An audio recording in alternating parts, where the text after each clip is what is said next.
Assalamualaikum warahmatullahi wabarakatuh. Nama saya Yasmin Ardelia Amara, NIM 921421187 dari kelas G Akuntansi.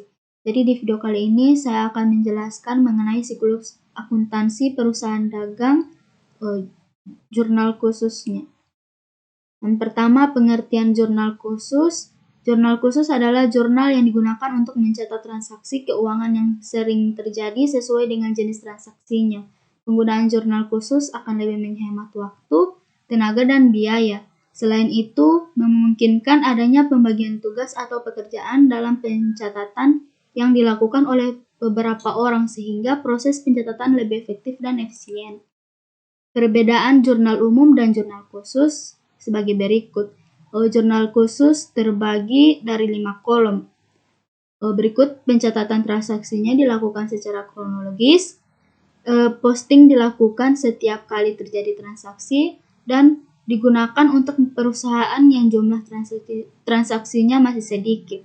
Sedangkan jurnal khusus, jumlah kolom menyesuaikan kebutuhan pada kelompok transaksi. Pencatatan transaksi dikelompokkan sesuai dengan jenis transaksi. Posting dilakukan secara periodik di akhir bulan dan digunakan untuk perusahaan yang jumlah transaksinya banyak dan sering terjadi. Berikut ini adalah tabel jurnal penerimaan kas. Di sini adalah contoh di mana pada tabel awal itu ada tanggal, ada keterangan, ada referensi, ada debit. Debit ada 2, yaitu kas dengan potongan penjualan. Di kredit terbagi atas beberapa. Yang pertama ada piutang dagang, ada penjualan, di serba-serbinya ada akun, referensi, dan jumlah. Ini tabelnya digunakan untuk mencatat transaksi penerimaan uang tunai. Contohnya penerimaan piutang, penerimaan dari penjualan tunai, setoran modal, penerimaan pinjaman utang, menerima pendapatan bunga bank. Dan ini adalah jurnal pengeluaran kas. Pada tabel awal itu ada tanggal, ada keterangan, ada referensi. Di sini berbeda debit dan ininya dan kredit sebelumnya. Kalau di jurnal pengeluaran kas, debitnya ada utang dagang, ada pembelian, ada serba-serbi, itu ada akun, referensi, dan jumlah. Di kreditnya ada kas dan potongan pembelian. Tabelnya digunakan untuk mencatat transaksi pengeluaran uang tunai. Contohnya pembelian barang dagang, pembelian barang dagang, melunasi utang, membayar beban, pengambilan prive berupa uang tunai. Ini adalah jurnal penjualan. Pada tabel ini ada tanggal, ada nomor faktur, ada keterangan, referensi, syarat pembelian, ada piutang dagang, dan penjualan. Pada tabel ini digunakan untuk mencatat transaksi penjualan secara kredit. Berikutnya ada jurnal pembelian. Pada jurnal pembelian ini beda lagi tabelnya, yaitu ada tanggal, ada nomor faktur, ada keterangan, referensi, syarat pembelian. Di debit ada pembelian, ada serba-serbi, itu terbagi akun, referensi, dan jumlah. Di kredit ada utang dagang. Tabel ini digunakan untuk mencatat transaksi pembelian secara kredit, baik pembelian barang dagang, perlengkapan peralatan, dan lain-lain yang dilakukan secara kredit. Berikut ini adalah jurnal umum. Jurnal umumnya pada tabel itu ada tanggal, keterangan, referensi, debit, dan kredit. Tabel jurnal umum ini mencatat transaksi yang tidak bisa dicatat pada keempat jurnal khusus sebelumnya. Retur pembelian kredit, dan retur penjualan kredit. Yang kedua, mencatat transaksi memorial atau brief barang dagang oleh pemilik. Selanjutnya ada tips dan trik menyusun jurnal khusus dengan soal yang acak. Yang pertama, identifikasi dulu tiap soal termasuk tipe jurnal khusus yang mana. Yang kedua, masukkan transaksi pada jurnal khusus yang sudah diidentifikasi. Selanjutnya ada Karakteristik tiap jurnal khusus. Yang pertama, jurnal penjualan atau JJ untuk mencatat transaksi penjualan secara kredit. Terus ada jurnal pembelian atau JB, yaitu untuk mencatat transaksi pembelian secara kredit. Yang ketiga itu jurnal penerimaan kas atau JKM, yaitu untuk mencatat transaksi penerimaan uang tunai. Dan yang keempat ada jurnal pengeluaran kas atau JKK, yaitu untuk mencatat transaksi pengeluaran uang tunai. Dan terakhir ada jurnal umum atau JU, itu untuk mencatat transaksi yang tidak bisa masuk pada keempat jurnal khusus di atas. Berikut ini adalah contoh soal yang akan kita bahas nanti, yang akan kita buatkan tabel 5 tabel. Ini soalnya. Oke, jadi ini transaksi toko sembako Raka Jaya bulan Januari 2021. Pada tanggal 1, Tuan Raka menyetorkan uang tunai sebagai penambah modal sebesar 10 juta. Bukti nomor 001 itu termasuk JKM. Karena itu menyetorkan uang tunai. Itu adalah modal awalnya. Pada tanggal 2 itu dibayar sewa gedung untuk masa 1 tahun sebesar 1.200.000 BKK nomor 101. Itu termasuk JKK atau jurnal kas keluar. Pada tanggal 3 dibayarkan uang sebesar 500.000 untuk pembelian perlengkapan kantor atau BKK nomor 102. Itu termasuk JKK. Karena ini uangnya dibayar berarti kasnya keluar. Pada tanggal 5 dibayar sebesar 2.700.000 kepada CV Andika atas pembelian barang dagang tanggal 23 Desember 2020 BKK nomor 103. Ini termasuk JKK. Pada tanggal 6 dibeli dari toko Kasimura peralatan kantor seharga 1.500.000 dengan syarat pembayaran 2/10 N/30 faktur nomor 085. Ini termasuk JB. Tanggal 7 diterima faktur dari CV Andika untuk barang yang dipesan seharga 3.200.000 dengan syarat pembayaran 2/10 N/30 faktur nomor 652. Ini termasuk JB. Tanggal 9 dikirim note debit kepada CV Andika untuk bayar yang dikirim kembali karena rusak seharga 1 juta, termasuk jurnal umum atau JU. Pada tanggal 10 dijual barang dagangan kepada toko idola seharga 2.800.000 dengan syarat pembayaran 3/10 N/30 faktur nomor 251. Ini termasuk JJ. Tanggal 11 dijual secara tunai barang dagangan seharga 1 juta, bukti nomor 002. Ini termasuk JKM, jurnal khusus masuk. Jurnal kas masuk maksudnya. Sorry. Tanggal 13 dijual barang dagangan kepada Lintang seharga 3.700.000 dengan syarat pembayaran 3/10 N/30 faktur nomor 252. Ini termasuk JJ. Tanggal 14 dibeli barang dagangan dari Fabudi Rahayu seharga 2.500.000 dengan syarat pembayaran 3/10 N/30 faktur nomor 365. Ini termasuk JB karena membeli barang dagangan. Jadi jurnal pembelian. Pada tanggal 16 diterima kembali barang yang dijual tanggal 13 Januari seharga 200.000. Ini termasuk JU. Pada tanggal 18 dijual secara kredit barang dagangan seharga 3.400.000 kepada toko Sahara dengan syarat pembayaran 2/10 N/30 faktur nomor 253. Ini termasuk JC. Tanggal 19 diterima pembayaran transaksi tanggal 10 Januari, bukti nomor 003. Ini termasuk jurnal khusus jurnal kas masuk atau JKM. pada tanggal 20 dibayar sejumlah kas seharga 150.000 untuk beban iklan BKK nomor 104. Ini termasuk JKK, jurnal kas keluar. Tanggal 22 diterima pembayaran transaksi tanggal 13 Januari bukti nomor 004. Ini termasuk JKM. Tanggal 23 diterima uang tunai untuk pembayaran pelunasan tanggal 18 Januari bukti nomor 005. Ini termasuk JKM juga. Pada tanggal 24 dibayar sebagian utang kepada toko Kasih Murah atas pembelian peralatan kantor sebesar 800.000 BKK nomor 105. Ini termasuk JKK.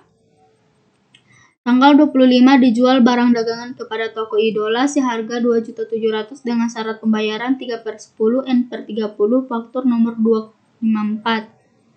Ini termasuk JJ.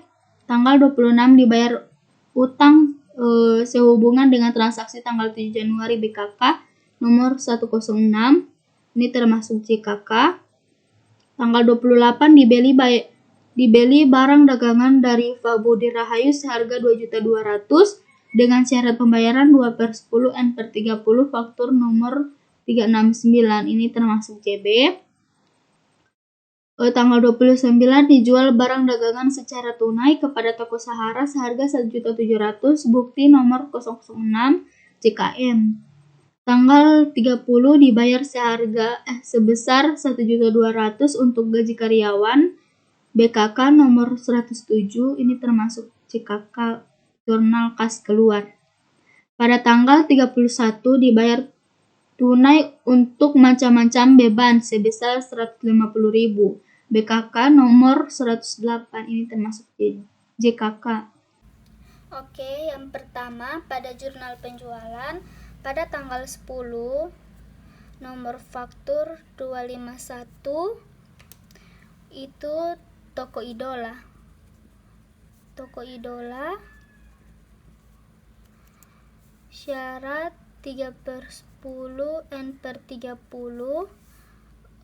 Piutang dagangnya itu ada 2.800.000. Pada tanggal 13 nomor faktur 252 UD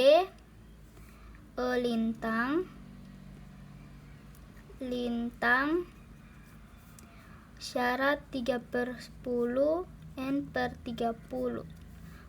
Piutangnya itu ada 3.700.000. Pada tanggal 18 nomor faktur 253 toko Sahara syaratnya 2/10 N/30. Piutang dagang atau penjualannya itu seharga 3.400.000. Pada tanggal 25 itu nomor faktur 254 keterangannya toko Idola nomor syaratnya 3/10 N/30. Piutang dagangnya itu ada 2.700.000. Jumlah keseluruhannya sekitar 12.600.000. Oke, berikut pada jurnal penerimaan kas tanggal 1 keterangannya tidak ada, itu 10 juta. Potongan penjualan tidak ada, ini tidak ada, ini tidak ada. Itu modal awal, modal 10 juta.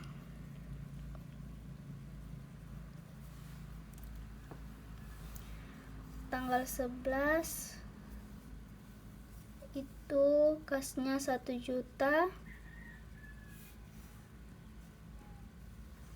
Penjualannya 1 juta.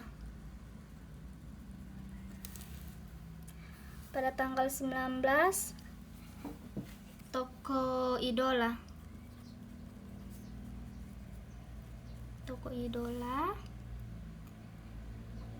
seharga 2.716.000, potongan penjualnya 84.000, piutang dagangnya itu 2.800.000. Tanggal 22, UD Lintang, kasnya 3.395.000, potongan penjualannya itu 105.000, piutang dagangnya 3.500.000. Tanggal 23, toko Sahara,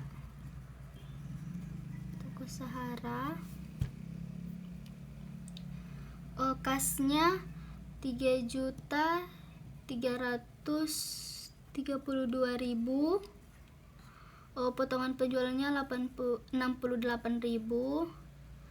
piutang dagangnya 3.400.000. Dan terakhir tanggal 29, kasnya 1.700.000, penjualannya 1.700.000. Jumlah akhir debit pada kas itu ada 22.143.000. Pada potongan penjualan itu ada 257.000. Pada piutang dagang di kredit itu ada 9.700.000. Ininya 0, ini 0.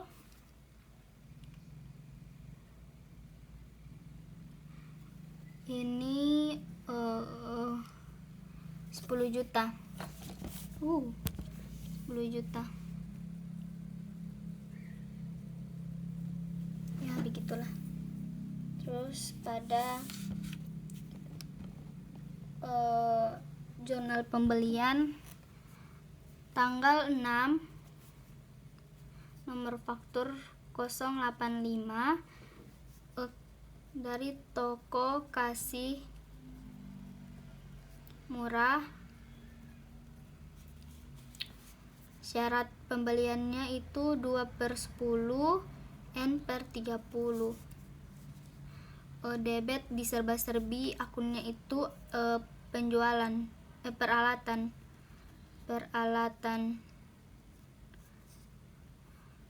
sejumlah 1.500.000. Itu termasuk di utang dagang senilai 1.500.000. Terus tanggal 7, nomor faktur 652, keterangan CV Andika,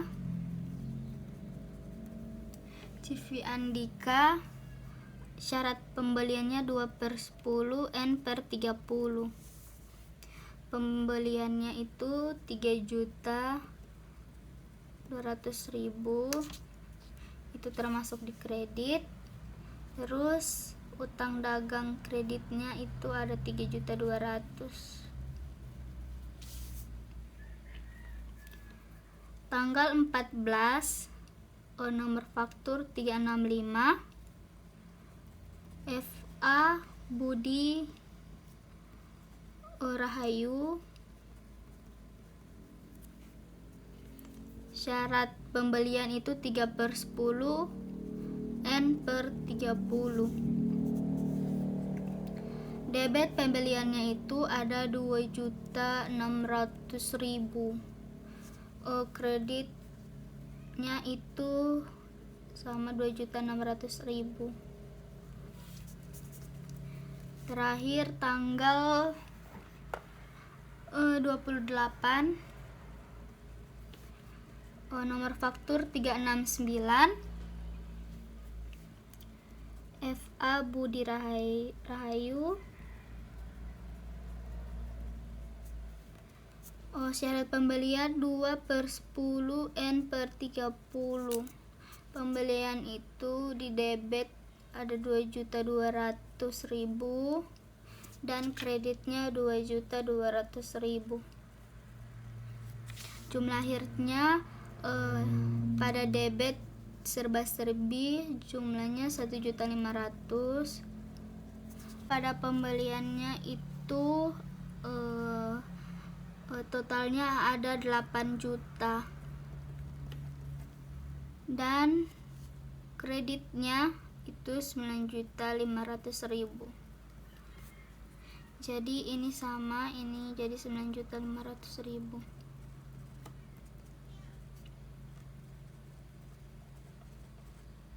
Oke.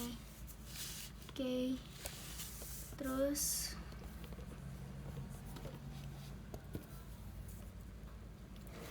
di jurnal pengeluaran kas tanggal 1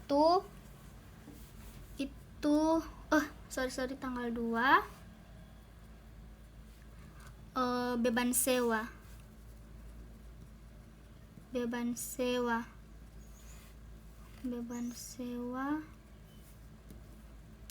itu senilai 1.200.000. Itu pada debit dan kreditnya di kas 1.200.000. Tanggal 3 itu ada perlengkapan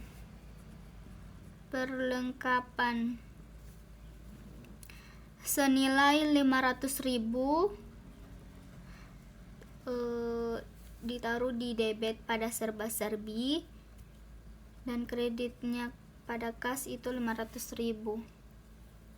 Tanggal 5 keterangannya Civi Andika,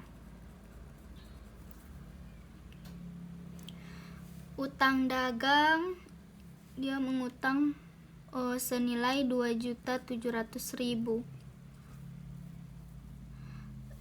Kreditnya pada kas 2.700.000. Tanggal 20 beban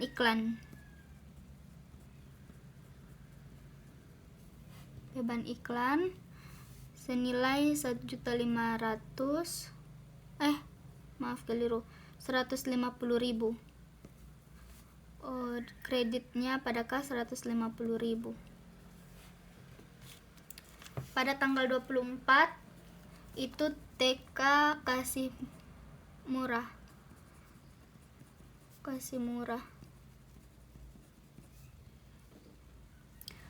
Debit pada utang dagangnya itu 800.000. Kreditnya di kas 800.000. Tanggal 26 Civi Andika dia mengutang seharga senilai 2.200.000 debit dan kreditnya itu 2.200.000. Pada tanggal 30 beban gaji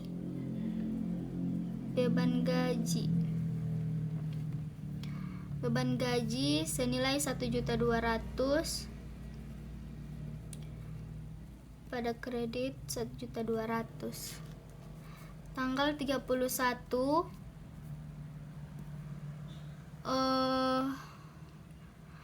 beban makan itu seharga 150.000 di debit, kreditnya pada kas 150.000. Jumlah akhir pada debit itu utangnya ada 5.700.000 Terus di serba-serbinya itu totalnya ada 3.200.000.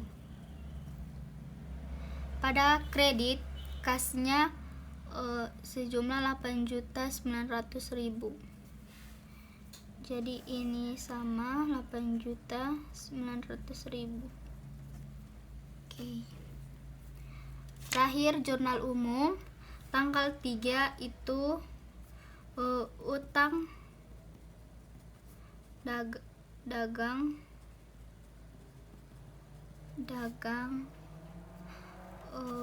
1 juta di debit, retur pembelian 1 juta di kredit. Itu pada CV Andika.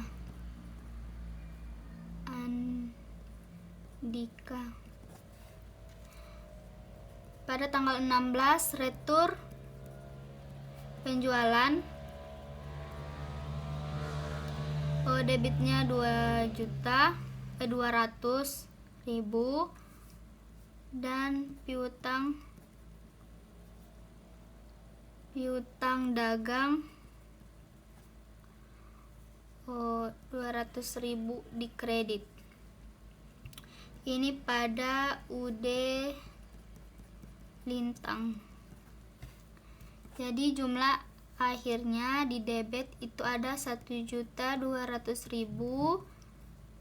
dan kreditnya 1.200.000. Oke, itulah penjelasan saya mengenai siklus akuntansi perusahaan dagang dan penjelasan mengenai jurnal khususnya. Sekian dari saya. Wabillahi taufiq wal hidayah. Wassalamualaikum warahmatullahi wabarakatuh.